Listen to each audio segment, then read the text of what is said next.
আজিৰ সমাজত জিমৰ প্ৰয়োজনীয়তা কিমান এই বিষয়ে হয়তো বহুতে নাজানে, যাৰ বাবে আজি থাৰ্ড আই ডিজিটেলৰ এটা টীম উপস্থিত হয় অভয়াপুৰীৰ লেংটিচিঙাৰ প্ৰ' ফিটনেছ নামৰ জিমখনত।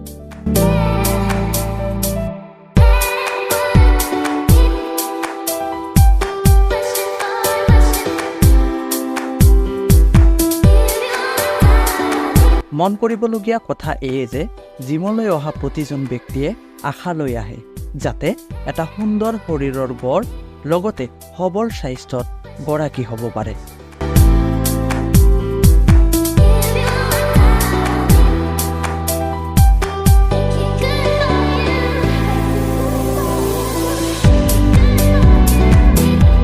উল্লেখ্য যে যিকোনো ব্যায়াম প্ৰথমতে আৰম্ভ কৰোঁতে বা ইয়াক একেৰাহে চলাই নিয়াৰ প্ৰক্ৰিয়াটো যথেষ্ট কষ্টকৰ হয়।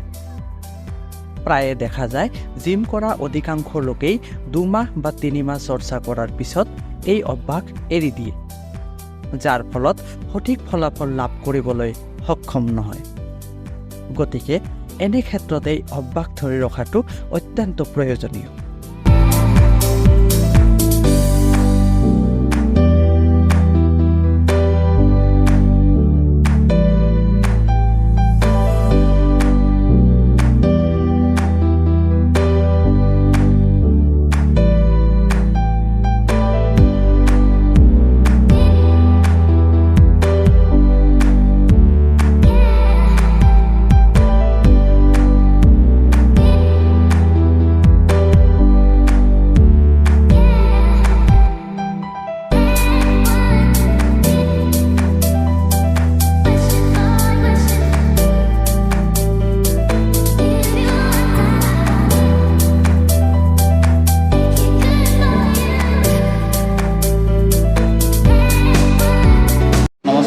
মোৰ নাম আব্দুল মজিদ মণ্ডল। মই এজন জিম ট্ৰেইনাৰ, লগতে মোৰ পাৰ্চনেলি জিমৰ অনাৰো হয়। মই এজন চাৰ্টিফাইড ফিটনেছ ট্ৰেইনাৰ। আজিৰ সময়ত জিমৰ প্ৰয়োজনীয়তা মই ভাবোঁ, মোৰ ভবা হিচাপত 90% মানুহৰে জিমৰ প্ৰয়োজনীয়তা আছে। আজিকালি যিবিলাক বেমাৰ হয়, যিবিলাক আমি খাদ্য গ্ৰহণ কৰি আছোঁ, সেইবিলাক আমাৰ এক্সাৰচাইজ নহ'লে বেমাৰৰ পৰা হাত সাৰিব নোৱাৰি। তাৰ কাৰণে আমি সকলোৱে যিকোনো এক্টিভিটি কৰিব লাগে, জিম হওক, চুইমিং হওক, ৰানিং হওক, কৰিব লাগে। জিমটো হ'ল সকলোৰ কাৰণে। আজি চাওক 7 বছৰৰ পৰা ষ্টাৰ্ট কৰি নিৰ্দিষ্ট কোনো এজ লিমিট নাই।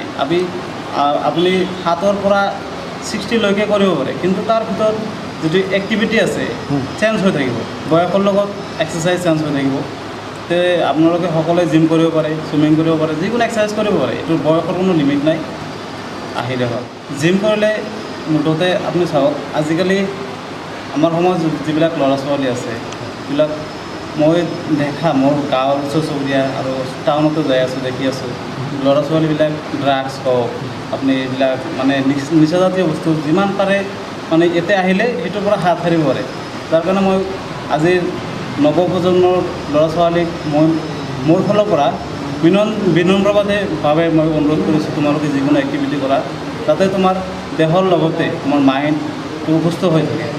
এইটো মানে সঠিক সময়টো আপুনি একেবাৰে আপুনি ক'ব নোৱাৰে যে এইটো পুৱাই কৰিলে ভাল হ'ব বা আবেলি কৰিলে ভাল হ'ব। এইটো হ'ল আপোনালোকৰ ডেইলি আপোনাৰ যেতিয়া টাইম হয়। চাপ'জ যিবিলাক মানুহে জব কৰি আছে, জব কৰিলে আপোনালোকে পুৱাই এক্টিভিটিটো কৰিলে ভাল হয়। পুৱা মৰ্ণিং কৰি গ'ল, তাৰপিছত অফিচৰ সময় হ'ল, অফিচ কৰিল, অফিচৰ পৰা আহি আৰু এক্টিভিটিটো কৰিব ইচ্ছা নাযায়। তাৰ কাৰণে আপোনাৰ যিটো কৰ্মসূচী আছে তাৰ অনুপাতত আপুনি যিকোনো এক্টিভিটি কৰিব পাৰে। জিম কৰিলে মোৰ আপোনালোকে মানে খাদ্যটো চবেই খাই আছে, আজিকালি মানুহে চবেই খায়, ভাল ভাল খাদ্য খাই আছে, কিন্তু সেইটো আপোনাৰ গাত লাগিবৰ কাৰণে মানে জিম যেতিয়া কৰিব, চাপ'জ ডিম হওক, কল হওক, মাছ মাংস হওক, লিমিটেড পৰিমাণে আৰু মছলাজাতীয় বস্তু ত্যাগ কৰিব লাগে। এতিয়া চাওক ফাষ্ট ফুড ইমান প্ৰচলন হৈছে আমাৰ সমাজত, মানে ক'বলৈ গ'লে 50-60% মানুহে ফাষ্ট ফুডৰ ওপৰত নিৰ্ভৰ কৰি আছে। আজি গুৱাহাটীত যাওক, আপুনি গুৱাহাটীত যোৱাৰ লগে লগে মানে যিটো আমাৰ ঘৰুৱা খানা সেইটো খানা নাপায়। আপুনি বাহিৰত গ'লে সেইটো খানা ত্যাগ কৰি আপুনি ফাষ্ট ফুডত যাব লাগে। ফাষ্ট ফুডটো মই ভাবোঁ ফাষ্ট ফুডটো বিৰাটেই মানে এইটো প্ৰয়োজনীয় নহয়, মানে 90% আপোনাৰ দেহত ক্ষতি কৰিব। সেইটো লং টাইম ইউজ কৰি থাকিলে আপুনি হাই প্ৰেছাৰ হওক, আপোনাৰ চুগাৰ হওক, এইবিলাক বেমাৰ ধৰিবই, বা আপোনাৰ ফেটি লিভাৰ হওক, এইবিলাক বস্তুটো আজিকালি নৰ্মেল হৈ আছে না, এইবিলাক বেমাৰ হ'বই আপুনি ফাষ্টফুড যদি খাই থাকে ৰেগুলাৰ। জিম কৰিলে আপুনি নিচাজাতীয় বস্তু কেনেকৈ খাব, যেতিয়া আপোনাৰ মানে হাৰ্টটো চাপ'জ চিগাৰেটে হওক বা গুটখাজাতীয় যিকোনো বস্তু হওক খালে সেইটো আপোনাৰ হাৰ্টত ইফেক্ট কৰি দিয়ে, মানে ব্ৰিডিংটো হাই হৈ যায়।